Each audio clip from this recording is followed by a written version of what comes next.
Joined now on Kings of the North by Donovan Ezeiruaku, who is playing as well as any edge rusher in the nation. And Donovan, I just rewatched your game against Western Kentucky, and I just told you we're just meeting each other. You've been very patient with some audio issues that I was having. Here's my problem with you. Okay. There were 84 snaps that Western Kentucky played offensively on Saturday. You played 77. That is too many. What are you doing? You have to come off the field, man. Honestly, I didn't even know it was that many snaps. I don't know. I just when the number is called, I go out there to do my job. I do appreciate you for having me on first and foremost. I forgot. No. I appreciate you. We appreciate having one of the best defensive players in America on the show. And you got hurt for a couple plays, or it would have been 80. Yeah. I don't know that I've ever seen an edge guy play that many snaps at that high a level in a game before. How tired were you feeling, man? Honestly, I didn't really have time to think about it. I really just wanted to go get the win. But seeing guys like, you hear the stories or you see it on Sundays when you watch guys like Max Crosby, who played the entire game as well. And I'm sure there are a lot of other, defensive players that do the same at that position. And I kind of think about those things when I get tired. If I want to be at the same level as a Max Crosby, I need to be conditioned. And I think that was a huge emphasis for me this past summer, with summer training, summer workouts, and in camp, just like my conditioning. So I've been working a lot on that. So just to be able to play those snaps. So. Okay. All right. How do you figure that out with your defensive coordinator, with your defensive line coach? Do you ever give them a hand of I need a break for a play or two? Do they try to get you to come out sometimes? Is that pretty much up to you during the course of a game, or how do you decide how many snaps you're going to be out there for? Well, it's not really up to me, honestly. I know that, when my team needs me, I'm going to be out there. If I am tired, I'm sure I'll let coach know. But the pride and the competitive nature that we have as football players, I struggle sometimes to give them that head tap to let me get a quick one. But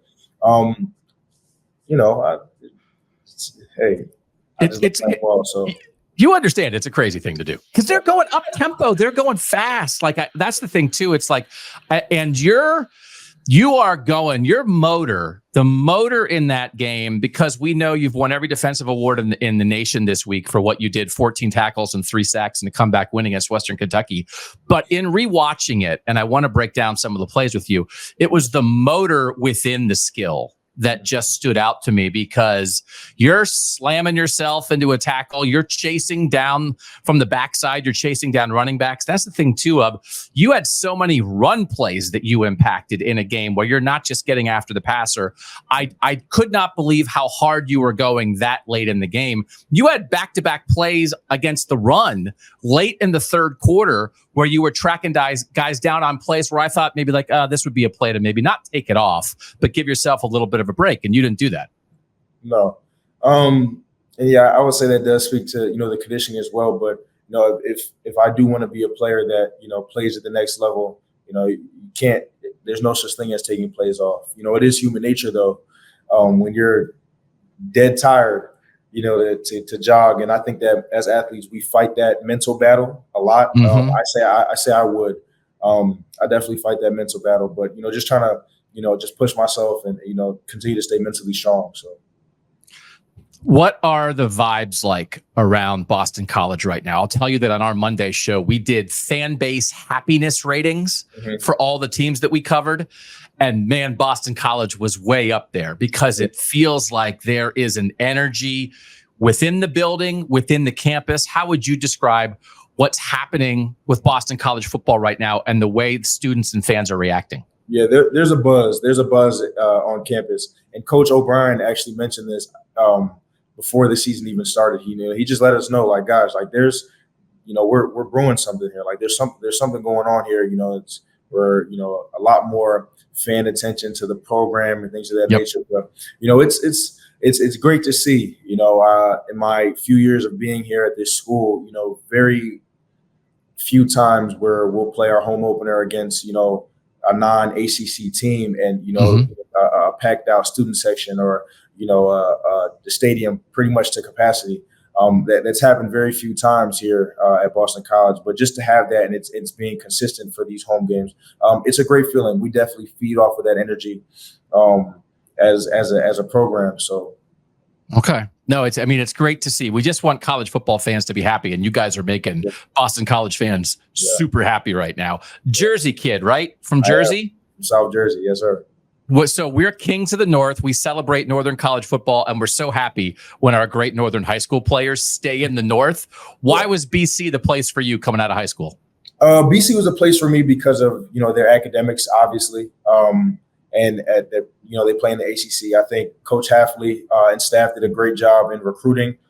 Definitely laid out the platform or the plan in which they were going to develop me into the player, so I could achieve my goals. As well as they definitely made a huge emphasis on the fact that this is a 4 for 40 commitment, and Boston College has such a strong alumni network.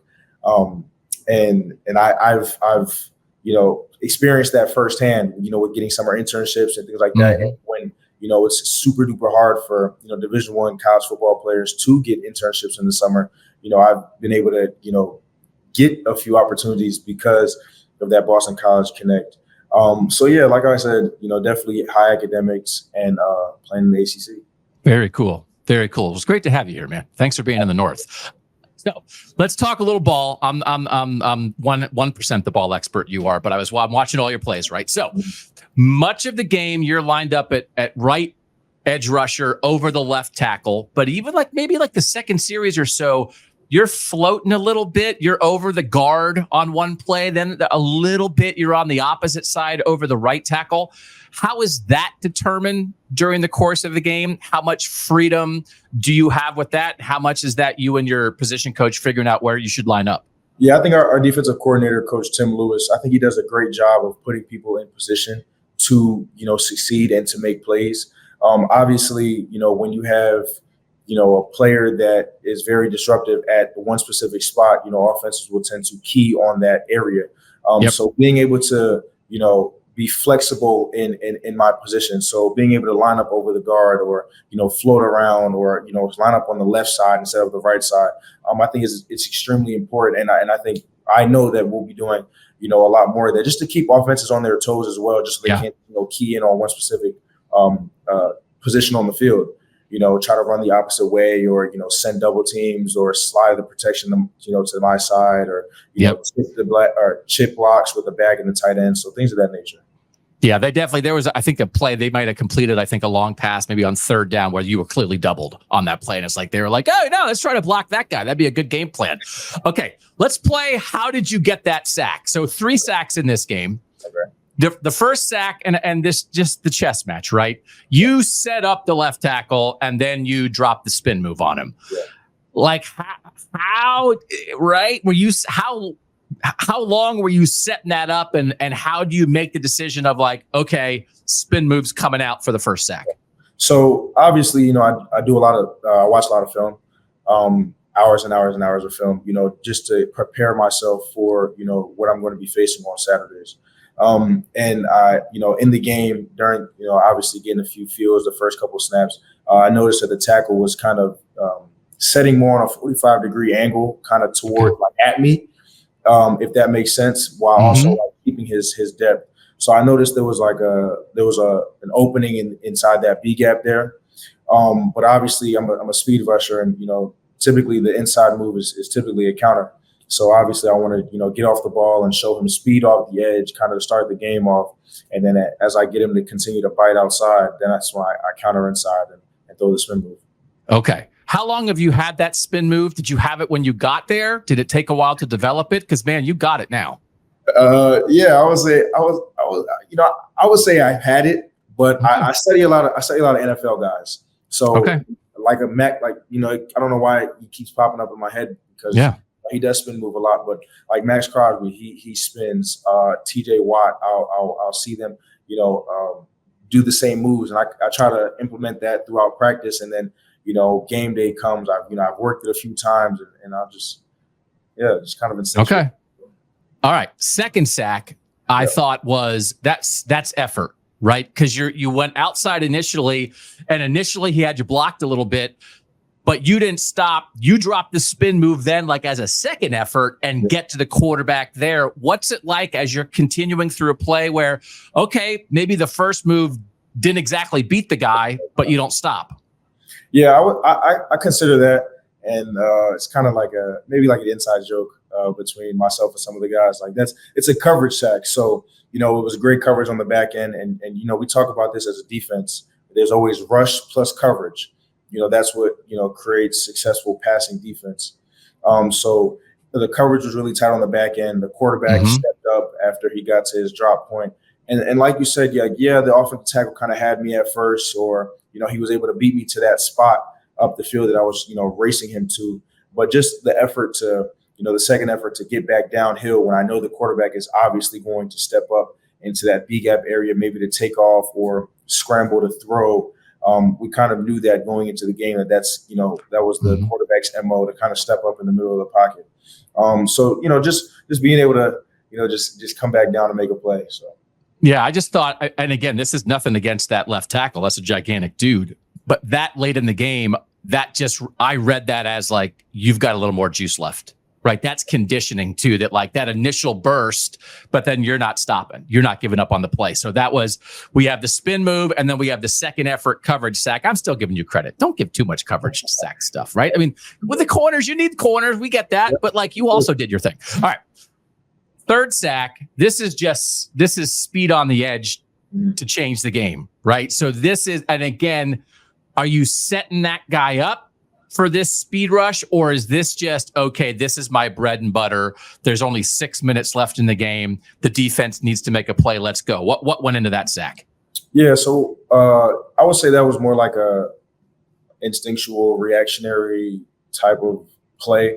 And I say that because, I wasn't really expecting to rush off the edge or particularly rush inside. I didn't necessarily have a plan for that rush, but obviously all good rushes start off with your get off, and I thought I got a pretty good jump off the ball.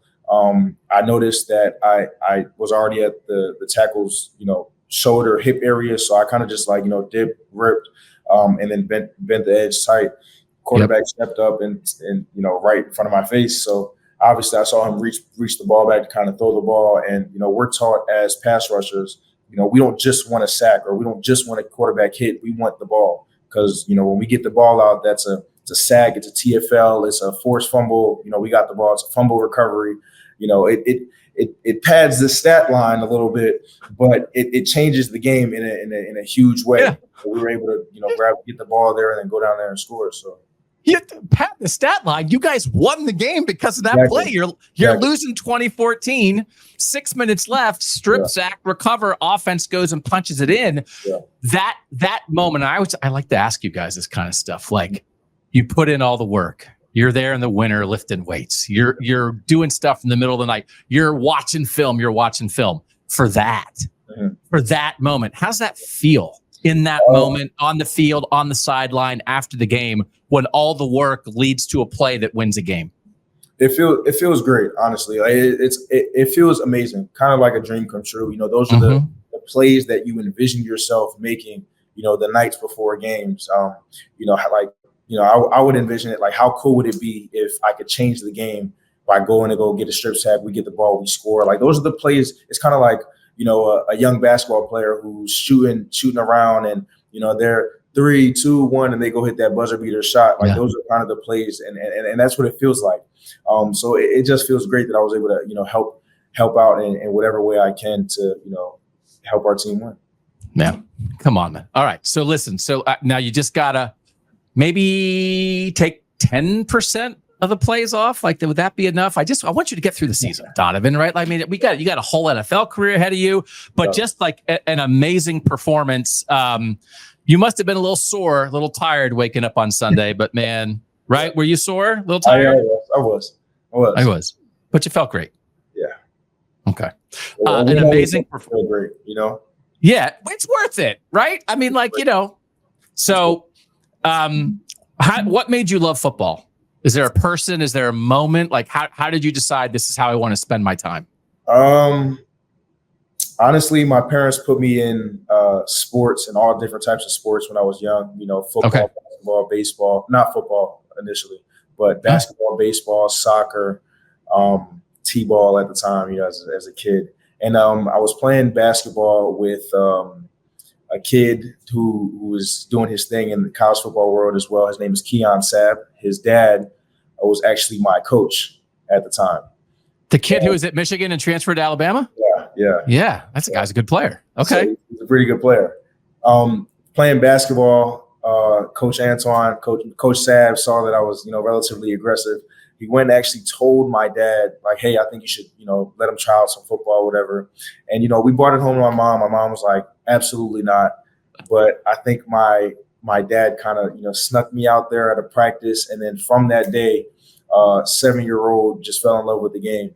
And I joke and say that I chose the game that my mom hated the most. I chose that to try and be my profession. So it's kind of a running joke now, but I truly fell in love with the game.